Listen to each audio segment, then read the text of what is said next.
It's been nearly 3 decades since Xena Warrior Princess burst onto our screens with that battle cry and a chakram that seemed to laugh at the laws of physics. From 1995 to 2001, this show gave us a warrior unlike anything we'd seen before. A woman who could take down warlords, outwit gods, and anchor one of television's most genuine and enduring friendships, all in the same episode. But what made Xena matter wasn't just the action or the mythology. It was the sincere, unironic conviction that a woman with a sword and a conscience could be the most compelling figure on television. The show ran for 6 seasons, earned a fiercely devoted global fanbase, holds up remarkably well even now, and still sparks real conversation when people revisit it. And the people who brought it to life, their stories are worth telling. So let's take a look at what's happened to the stars who made ancient Greece the most entertaining place on syndicated TV. Just reach under this rock. Give it your best shot. Okay. Number 1, we have Lucy Lawless, who played Xena from 1995 to 2001. She was 27 when she first stepped into that leather armor and made the character completely her own, carrying the show across all 134 episodes with a physicality and charisma that turned Xena into something genuinely iconic. What's easy to forget is how unlikely her path to that role was. Lawless had won the Miss New Zealand title in 1989 and spent years picking up smaller TV work without quite breaking through. The turning point came when she appeared on Hercules: The Legendary Journeys, playing several different characters, most notably the Amazon Lysia, and clicking so well with the creative team that they gave her a show of her own. She was 27, relatively unknown outside New Zealand, and suddenly starring in one of the most watched syndicated series in the world. Today, in 2026, Lawless is 57 years old and not remotely interested in slowing down. Her post-Xena career is the kind that most actors from beloved cult shows can only dream of. Rather than getting typecast or stuck in nostalgia circuits, she moved into prestige genre television with genuine success. She brought a quiet, unsettling depth to the role of Deanna Beers, aka Number 3, on Battlestar Galactica. She chewed scenery magnificently as Lucretia on Spartacus, a scheming, complex villain who became a fan favorite in her own right. When her old Xena producers launched Ash vs. Evil Dead, she came back into the fold for 3 seasons, clearly still having the time of her life. And since 2019, she's been the lead of My Life is Murder, an Australian mystery series currently in its 5th season, a show that wouldn't exist without her as its center. Along the way, she's earned a Saturn Award, been appointed a member of the New Zealand Order of Merit for her contributions to the entertainment industry, and voiced characters on The Simpsons and Adventure Time. She married Xena executive producer Robert Tappert in 1998, a relationship that's lasted more than 27 years now, and the two have built a real life together across continents. She has 3 children, Daisy from her first marriage, and sons Julius and Judah with Tappert. In 2012, she made international headlines when she was arrested during a Greenpeace protest aboard an Arctic oil drilling ship, which, if you know Xena, feels entirely on brand. She splits her time between Auckland and wherever her work happens to take her, and she remains one of the most genuinely compelling people to come out of late 90s television. There's also something worth noting about the Xena fandom specifically, which is one of the most devoted and organized fan communities in television history. Lawless has always engaged with it genuinely, attending conventions, speaking openly about what the show meant, and treating the audience's affection as something real rather than something to be managed. That relationship has held across 30 years, and that kind of connection doesn't survive on nostalgia alone. It requires the person at the center of it to actually show up. What Lawless did with this role, turning it from a Hercules spin-off into a genuine cultural touchstone, is something that doesn't happen by accident. She poured real craft into Xena, and then she took that momentum and kept building. An iconic TV role can follow an actor around like a shadow for the rest of their career, but Lawless treated it like a foundation rather than a ceiling. Come on, Gabrielle, get your gear off! Like that, wouldn't you? Number 2, we have Renee O'Connor, who played Gabrielle from 1995 to 2001. She was 24 when she first showed up as the chatty, idealistic bard from Potadia, wide-eyed and full of stories she hadn't lived yet. Over 134 episodes, that character transformed dramatically, from innocent village girl to hardened warrior, and O'Connor tracked every step of that journey with real conviction. It would have been easy to let Gabrielle drift into the background as a sidekick, but O'Connor consistently pushed the character forward, earning storylines that matched Xena's in weight and complexity. She'd been acting since she was 12, with early roles in The Adventures of Huck Finn and a small part opposite Lucy Lawless in the TV movie Hercules and the Lost Kingdom, which is a fun footnote given what came next. Today, in 2026, O'Connor is 55 years old, and she's built a career that looks nothing like what Hollywood would have predicted for her. Rather than chasing the kind of mainstream visibility that a Xena credit might have opened up, she went in a different direction entirely. She founded ROC Productions and moved into directing, staging theater productions of Romeo and Juliet and Macbeth, and developing a genuine fluency behind the camera.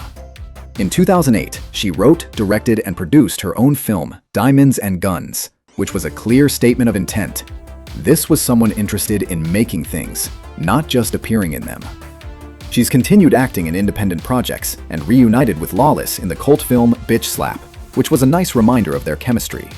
But the creative work behind the scenes has clearly become just as important to her as anything in front of the lens. Her personal life has been equally quiet and deliberate. She was previously married to Steve Muir and has a son, Miles, from that relationship. In 2017, she married Jed Sura, and the two have a daughter, Iris. She lives in the Los Angeles area, but stays well clear of the celebrity press cycle. You get the sense that O'Connor made very conscious choices about how public her life is, and those choices have suited her. There's something genuinely interesting about the contrast between O'Connor's path and the one Hollywood might have laid out for her. She came off a globally syndicated show with a massive fan base and real name recognition, and instead of leveraging that into a conventional Hollywood career, more genre work, more supporting roles in bigger films, she built something of her own. The theater directing, the production company, the decision to write and produce her own material. All of it points to someone who figured out early what she actually wanted from the industry. Gabrielle started the series as Xena's companion, but O'Connor was always more than a supporting player, and everything she's done since makes that clear. Lucy this, Renee that. Oh, Lucy, can I get you something? Can I get you something? Number 3, we have Ted Raimi, who played Joxer from 1996 to 2001. He was 30 when he joined the series, and Joxer was the kind of role that could have easily become exhausting. A bumbling, self-important wannabe warrior who shows up at the worst possible moments and declares himself mighty while proving repeatedly that he isn't. In lesser hands, that character becomes a chore to watch. But Raimi found the warmth inside the comedy, and over 45 episodes, the character grew on audiences in a way nobody quite expected, earning his own devoted corner of the fandom and storylines with genuine emotional weight. Joxer was allowed to be genuinely funny and genuinely sad, sometimes in the same scene, and that's a harder trick than it sounds. Before landing on Xena, Raimi had already carved out a genre niche largely through his brother Sam, director of the Evil Dead films, appearing in Evil Dead 2 and Army of Darkness and developing a reputation as a reliable, likable presence in cult circles. He'd also had a lead role on the sci-fi series Sequest DSV, which gave him real series television experience. Today, in 2026, Raimi is 60 years old and has been consistently working for 4 decades without a break. The Sam Raimi connection has been genuinely significant. Ted appeared in all 3 of his brother's Spider-Man films as Ted Hoffman, a small but recurring role that put him in front of some of the biggest audiences of his career.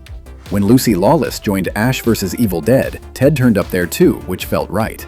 He's also made a guest appearance on My Life is Murder in 2022, continuing what is basically a decades-long Xena family reunion happening across various productions.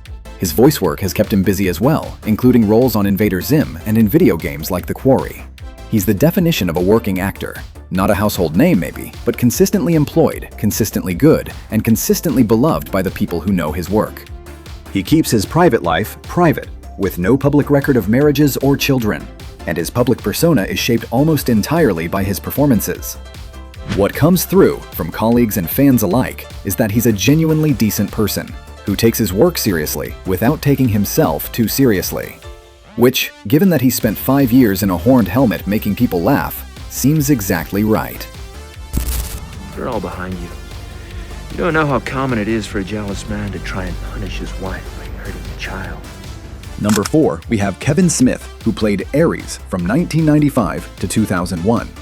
He was 32 when he first appeared as the God of War on Hercules, The Legendary Journeys, carrying that character over into 29 episodes of Xena with a magnetic, smoldering intensity that made Ares one of the most watchable figures in either show. Before all of this, Smith had been a professional rugby player in New Zealand, which explains something about the physicality he brought to the role, and he'd built up a solid body of TV work at home before Xena launched him to an international audience. What made his Ares special wasn't just the menace, it was the vulnerability underneath it. A war god who had genuinely fallen for a mortal woman and couldn't figure out how to reconcile that with everything he was supposed to be. The show gave him real material to work with, and he gave it everything back. It's the kind of performance that makes you realize how much a supposedly secondary villain can elevate the whole series. Kevin Smith passed away on February 15, 2002, at just 38 years old. He had been in China filming when the accident happened, a fall that took his life with devastating suddenness. He was right on the edge of a new chapter. He'd received a Best Actor nomination at the New Zealand Film and TV Awards, and he had been cast in his first major Hollywood production, Tears of the Sun, alongside Bruce Willis, a film that would have put him in front of an enormous global audience. Several of his completed projects were released after his death, including Warriors of Virtue, The Return to Tao, and the TV movie Riverworld, but they arrived as memorials rather than milestones. He had been married to Suzanne since 1986, and together they raised 3 sons, Oscar, Tyrone, and Willard. Everyone who worked with him describes a warmth and generosity that stood in sharp contrast to the cold intensity of Ares. The loss hit the Xena community deeply. He had been a central part of it, and the news came less than a year after the show had ended. It's genuinely difficult to write about Kevin Smith without sitting with the sadness of it.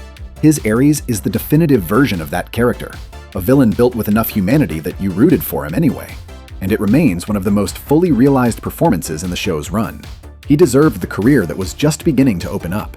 The world got less than 4 decades of him, and that's a real loss. Xena Warrior Princess gave us warriors, bards, comic relief, and gods, and the people who played them have all gone on to live out stories worth telling. Some found sustained careers in the industry, others carved their own paths on their own terms, and one was gone far too soon. What they shared was a genuine commitment to a show that believed wholeheartedly in its own premise, that a fierce, complicated woman could anchor 6 seasons of television and leave something lasting behind. Nearly 30 years on, that still holds. And if you want to leave a comment about your favorite Xena moment, or subscribe to follow along as we keep working through these casts, I'd love to see you back here. Aha!